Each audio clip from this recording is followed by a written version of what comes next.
Hello everyone. My name is Sarang and welcome to the Sarang Moraes Pharma Academy. तो आज के video में हम डिस्कस करने वाले हैं anti depressants and anti anxiety drugs. इसका हम रिवीजन देखने वाले हैं in the subject pharmacology in the Josh series preparation with in for the D pharmacy exit exam. तो anti depressant and anti anxiety इन दोनों का हम रिवीजन देखने वाले हैं, मतलब इसका क्लासिफिकेशन देखने वाले हैं, साथ ही साथ इसका मैकेनिज्म ऑफ एक्शन देखने वाले हैं इन द शॉर्ट, उसके थेरेपेटिक यूजेस देखने वाले हैं शॉर्ट में, या फिर हम उसे बोल सकते हैं रिवीजन करने वाले हैं। और साथ ही साथ एंटी डिप्रेसेंट की एडवर्स ड्रग इफेक्ट जिसको हम एडीआर बोलते हैं, जो स्पेसिफिक या फिर जो मेजर जिसके ऊपर क्वेश्चन पूछे जा सकते हैं उसके एडवर्स ड्रग रिएक्शन, इसके बारे में हम डिस्कस करने वाले हैं। तो अभी तक आपने लाइक नहीं किया है तो लाइक कीजिए, शेयर कीजिए, सब्सक्राइब कीजिए सारंग मोरेज फार्मा एकेडमी को। अगर आपको कोई पॉइंट के ऊपर डाउट है तो आप मुझे कमेंट सेक्शन में भी पूछ सकते हो। तो आगे बढ़ते हैं फर्स्ट स्लाइड के ऊपर। तो जो सबसे पहली कैटेगरी है या फिर जो सबसे पहला क्लास है एंटी डिप्रेसेंट, उसकी हम डेफिनेशन देखने वाले हैं। First point, the drug which improves the mood of depressed individual are called anti depressant. तो एंटी डिप्रेसेंट मतलब ऐसे ड्रग जो कि डिप्रेशन से बचाता है या फिर डिप्रेशन में उसे उभरता है या फिर उसे डिप्रेशन से निकालता है। तो ऐसे ड्रग या फिर ऐसे केमिकल एजेंट जो कि किसी इंडिविजुअल को या फिर किसी पेशेंट को अगर वो उसका सेवन करता है तो डिप्रेशन से उसे बाहर निकालने का काम ये ड्रग करते हैं।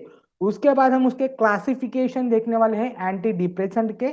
तो जो सबसे पहली कैटेगरी है एनएडी, जिसको हम नॉर एड्रेनालिन भी बोलते हैं, तो एनएडी उसका शॉर्ट फॉर्म है, एंड 5-HT रीअपटेक इनिबिटर्स। तो 5-HT मतलब सेरोटोनिन। ये क्वेश्चन पूछा जा सकता है कि what is mean by 5-HT, तो उसका आंसर है सेरोटोनिन। तो सेरोटोनिन का लेवल हमारे मूड को कंट्रोल करता है या फिर उसे रेगुलेट करता है। तो एनएडी या फिर nor adrenaline and serotonin reuptake inhibitors इस कैटेगरी में पहली सब कैटेगरी है ट्राइसाइक्लिक एंटी डिप्रेसेंट, जिसको हम शॉर्ट फॉर्म में टीसीए एंटी डिप्रेसेंट भी बोल सकते हैं। उसके एग्जाम्पल है एमेर्टिपैटिलिन, डॉक्सीपाइन, इमिप्रामाइन, क्लोमिप्रामाइन एंड ट्राइमिप्रामाइन। तो ये सारे ड्रग है। मैं फिर से रिपीट करता हूं, एमेर्टिपैटिलिन, डॉक्सीपाइन, इमिप्रामाइन, क्लोमिप्रामाइन एंड ट्राइमिप्राइन। तो ये सारे ड्रग ट्राइसाइक्लिक एंटी डिप्रेसेंट में कवर होते हैं। उसके बाद जो सेकेंड सब कैटेगरी है या फिर सब क्लास है जो कि है सेकेंडरी अमाइंस, उसके एग्जाम्पल है एमॉक्सिपिन, डेसिप्रामिन, मैप्रोटिलिन, नॉरपैटिलिन एंड प्रोटिलिन। उसके बाद नेक्स्ट है जो सेकेंड मेजर कैटेगरी है nor adrenaline and serotonin reuptake inhibitor के बाद, जो कि है सिलेक्टिव सेरोटोनिन रीअपटेक इनिबिटर, जिसको हम शॉर्ट फॉर्म में SSRI भी बोलते हैं। मैं ये बताना चाहता हूं कि हम सिर्फ इसका रिवीजन ले रहे हैं, हम इसका डिटेल वीडियो नहीं ले रहे हैं, क्योंकि मैं ऐसा मान के चलता हूं कि आपका इसकी पढ़ाई हो चुकी है। ये एक रिवीजन वीडियो रहने वाला है।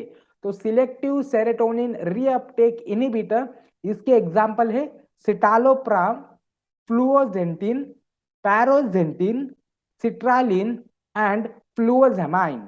उसके बाद जो थर्ड कैटेगरी है अटिपिकल एंटी डिप्रेसेंट, जिसके एग्जाम्पल है ट्राजोडोन, नेफाजोडोन, बिप्रीपायोन, मिट्राजेपिन, वेनलाफ्लैक्सिन एंड डिलोजेंटाइन। उसके बाद जो फोर्थ कैटेगरी है माओ इनिबिटर, जिसको हम मोनो अमीनो ऑक्सीडेज, माओ का फुल फॉर्म है मोनो अमीनो ऑक्सीडेज, माओ इनिबिटर, इसका एग्जाम्पल है मोक्लोमाबाइड एंड क्लोरोग्लाइसिन। उसके बाद नेक्स्ट जो सेकेंड पॉइंट या फिर सेकेंड टॉपिक हम डिस्कस करने वाले हैं एंटी डिप्रेसेंट का mechanism of action. In short में हम इसका डिस्कस करने वाले हैं। तो जो सबसे पहली सब क्लास है टीसीए एंटी डिप्रेसेंट, उसका मैकेनिज्म ऑफ एक्शन क्या है, इसके ऊपर क्वेश्चन पूछा जा सकता है। मैंने ज्यादा डिटेल में नहीं किया है, एक शॉर्ट में, ताकि आपको समझने में या फिर आपको रिवाइज करने के लिए बहुत ही आसानी हो, तो इसके लिए मैंने ये शॉर्ट फॉर्म में लिखा है। तो TCA blocks the reuptake of noradrenaline by blocking the transporter from the postsynaptic neuron and increases its level and increases neuronal transmission। तो TCA anti depressant nor adrenaline के जो एब्जॉर्प्शन है या फिर उसका जो मेटाबॉलिज्म है उसको इनहिबिट करता है, ताकि जो सिनेप्स है या फिर जो न्यूरॉन है उसके अंदर उसकी लेवल बरकरार रहे या फिर उसकी लेवल बढ़ जाए। उसके बाद जो सिलेक्टिव सेरोटोनिन रीअपटेक इनहिबिटर है, जिसको हम शॉर्ट फॉर्म में एसएसआरआई भी बोलते हैं, उसका मैकेनिज्म ऑफ एक्शन है they increases synaptic availability of 5-HT मतलब serotonin by reuptake of serotonin. तो एसएसआरआई ये ऐसे ड्रग है जो कि सेरोटोनिन के लेवल को बढ़ाता है या फिर इंक्रीज करता है, सेरोटोनिन को रीएब्जॉर्ब करते या फिर रीअपटेक करने के साथ। उसके बाद नेक्स्ट मतलब एसएसआरआई सेरोटोनिन के मेटाबॉलिज्म को इनहिबिट करता है और उसको रीएब्जॉर्ब या फिर रीअपटेक करता है, जिसके वजह से सेरोटोनिन का रीयूज होता है और उसका लेवल बरकरार रहता है, सबसे ज्यादा रहता है। उसके बाद नेक्स्ट जो अटिपिकल एंटी डिप्रेसेंट है उसका मैकेनिज्म ऑफ एक्शन है this have on both NAD and 5-HT neurotransmission trazodone nefazodone and mirtazapine blocks 5-HT blockers 5-HT मतलब serotonin bupropion blocks dopamine and noradrenaline reuptake and trazodone blocks 5-HT transmission। तो atypical anti depressant ये अलग अलग तरीके से या फिर अलग रूट से अपना मैकेनिज्म ऑफ एक्शन शो करते हैं। तो ट्राजोडोन नेफेजोडोन एंड मिट्राजापिन ये 5-HT ब्लॉकर्स को 5-HT रिसेप्टर के ब्लॉकर्स को इनहिबिट करता है या फिर उसे ब्लॉक करता है, सेरोटोनिन रिसेप्टर को ब्लॉक करता है। और जो ट्राजोडोन है वो सेरोटोनिन के रिसेप्टर को ब्लॉक करने के साथ ही साथ सेरोटोनिन के ट्रांसमिशन को भी ब्लॉक कर देता है। जो ब्यूपीरिप्रायोन है वो डोपामिन और नॉर एड्रेनालिन जिसको एनएडी बोलते हैं उसके रीअपटेक को ब्लॉक कर देता है। जो लास्ट कैटेगरी है माव inhibitor, it controls the metabolic degeneration of NAD and 5-HT in CNS and TNS। It is non-specific depression। जो माव इनहिबिटर है वो एक्चुअली नॉन एड्रेनालिन और सेरोटोनिन के मेटाबॉलिज्म को इनहिबिट करता है या फिर उसे ब्लॉक करता है, जिसके वजह से जो भी नॉर एड्रेनालिन और सेरोटोनिन सिनेप्स में मौजूद है उसका रीअपटेक हो सके और उसे रीयूज के लिए इस्तेमाल किया जाए। और यही करने से नॉर एड्रेनालिन और जो सेरोटोनिन है उसका लेवल बरकरार रहता है, एट मोस्ट सबसे ज्यादा रहता है इन द सिनेप्स। उसके बाद next therapeutic uses and ADR. ADR मतलब एडवर्स ड्रग रिएक्शन।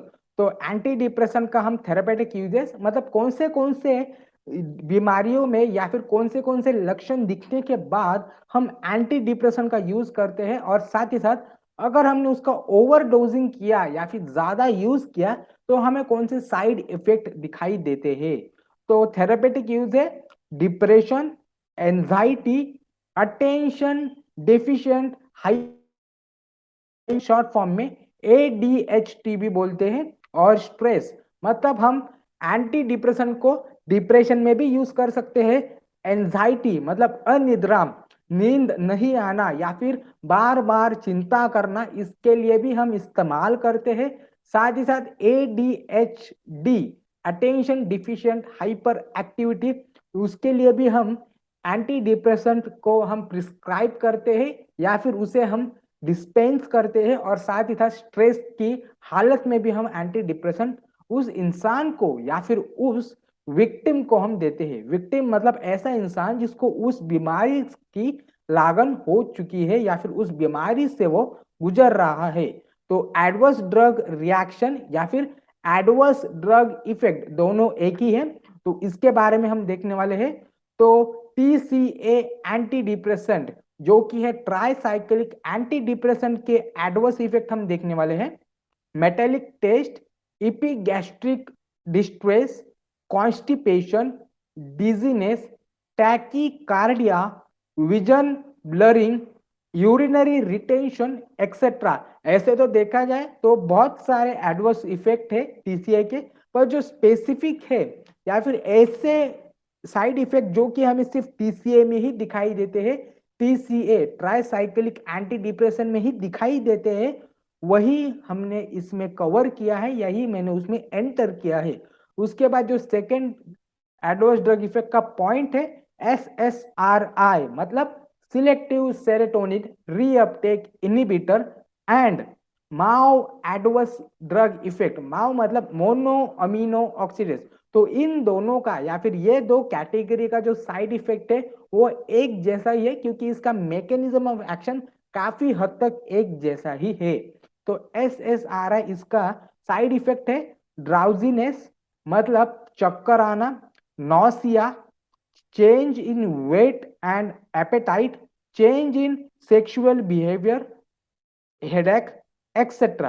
तो ये सारे स्पेसिफिक साइड इफेक्ट है जो कि सिर्फ SSRI and MAO adverse effect में ही दिखाई देते हैं। उसके बाद नेक्स्ट जो सेकेंड जो पॉइंट है इंपॉर्टेंट टॉपिक, एंटी डिप्रेशन अभी हमने कवर किया है, तो हम इसके बाद एंटी एंजाइटी कवर करने वाले हैं। तो एंटी एंजाइटी का हम डेफिनेशन देखने वाले हैं। The anti anxiety drugs are the chemical agent which relieve from anxiety, fear of something in future is known as anti anxiety drugs। मतलब बेमतलब का टेंशन लेना या फिर बेमतलब का स्ट्रेस लेना ही उसे हम एंजाइटी बोलते हैं। The anxiety is persistent fear of something that is going to be happen in future. The daily life anxiety doesn't count in this, but usually long term more than 2 weeks can be termed as anxiety। तो आप सभी को exit exam के question के ऊपर या फिर उसके पैटर्न के ऊपर एंजाइटी आ चुकी होगी, मतलब आपको एक जरा सा डर रहेगा कि पेपर किस टाइप का आने वाला है या फिर कौन से क्वेश्चन पूछे जा सकते हैं। तो ये एक प्रकार की एंजाइटी है जो कि एक क्रॉनिक एंजाइटी नहीं, सिर्फ एक शॉर्ट टर्म या फिर एक्यूट एंजाइटी है जो कि लगभग हर एक इंसान को होती है, उसके उसके सिचुएशन के हिसाब से, उसके उसके एज के हिसाब से। पर अगर वही एंजाइटी 2 हफ्तों से ज्यादा है या फिर काफी समय तक उसे एंजाइटी है, बेफिजूल की एंजाइटी, अगर ये नहीं हुआ तो क्या होगा। तो ऐसे कंडीशन को या फिर ऐसे एंजाइटी को हम एंटी एंजाइटी ड्रग से क्योर करते हैं। उसके बाद नेक्स्ट तो एंटी एंजाइटी ड्रग्स का हम क्लासिफिकेशन देखने वाले हैं। बहुत छोटा क्लासिफिकेशन है और बहुत इजी है याद करने के लिए। तो जो सबसे पहला कैटेगरी है बेंजोडाइजिपाइन और उसके एग्जाम्पल है डाइजिपाम, ऑक्साजिपाम एंड एल्प्राजोलम। तो ये फेमस कैटेगरी है बेंजोडाइजिपिन और बार्बिटूरेट्स। ये दो ऐसे मेजर कैटेगरी है जो कि स्पेशली ब्रेन के ऊपर एक्शन शो करता है। तो बेंजोडाइजेपिन के एग्जांपल में फिर से रिपीट करूंगा, डाइजिपाम, ऑक्साजिपाम एंड एल्प्राजोलम। उसके बाद जो सेकेंड कैटेगरी है अजापायरोन्स, उसके एग्जांपल है बसपिरोन, इसापिरोन एंड जीपिरोन। उसके बाद जो थर्ड कैटेगरी है सिडेटिव एंटी हिस्टामिनिक, उसके एग्जाम्पल है हाइड्रोक्सीजाइन। जो फोर्थ और सबसे लास्ट कैटेगरी है बीटा एड्रिनर्जिक ब्लॉकर्स, उसके एग्जाम्पल है प्रोपैनोलॉल। उसके बाद नेक्स्ट मैकेनिज्म ऑफ एक्शन देखने वाले हम एंटी एंजाइटी ड्रग्स के, बहुत ही शॉर्ट में, एकदम शॉर्ट, जिसकी वजह से आपको रिवीजन करने के लिए बेहतर हो सके। तो benzodiazepine actually hyper polarization of chloride ion इसको रिवर्स करता है। और बेंजोडाइजेपिन को हम एक्यूट एंजाइटी, मतलब लगभग 10 से 15 दिनों की जो एंजाइटी है या फिर बहुत ज्यादा खराब कंडीशन है एंजाइटी की, तो हम बेंजोडाइजेपिन या फिर प्रिस्क्राइबर प्रिस्क्राइब करता है बेंजोडाइजेपिन को। Azapirones, it stimulates serotonergic level in the synaptic cleft. It is used in chronic anxiety. तो एजापिरोन्स क्रोनिक एंजाइटी में हम डिलीवर करते हैं या फिर डिस्पेंस करते हैं। जो बीटा एड्रेनर्जिक ब्लॉकर है, the major manifestation of anxiety is increased heart rate. So the beta blocker decreases the heart rate and it also crosses the blood brain barrier. तो जो बीटा ब्लॉकर है वो actually heart के rate को decrease करता है। अगर heart का रेट डिक्रीज होगा मतलब क्या, अगर ब्लड प्रेशर कम होगा तो जो ब्रेन को एक्स्ट्रा ओवरलोड हो रहा है वो भी कम हो जाएगा, जिसके वजह से एंजाइटी में काफी हद तक कम दिखाई देते हैं। उसके बाद नेक्स्ट, ये जो क्यूआर कोड है आप इसको स्कैन कर सकते हैं for the downloading anti depressant and anti anxiety drugs. उसका रिवीजन जो भी हमने पढ़ा है उसके नोट्स मैंने इस क्यूआर कोड में कंपाइल किया है, आप इसको स्क्रीनशॉट लेके इस कोड को स्कैन कर सकते हो। उसके बाद next, thanks for watching. Like कीजिए, शेयर कीजिए, सब्सक्राइब कीजिए सारंग मोरेज फार्मा एकेडमी को। अगर आपका कोई पॉइंट के ऊपर डाउट है तो आप मुझे बेझिझक कभी भी कमेंट सेक्शन में भी पूछ सकते हो। मैं पूरी कोशिश करूंगा कि आपका डाउट सॉल्व कर सकूं। Thank you.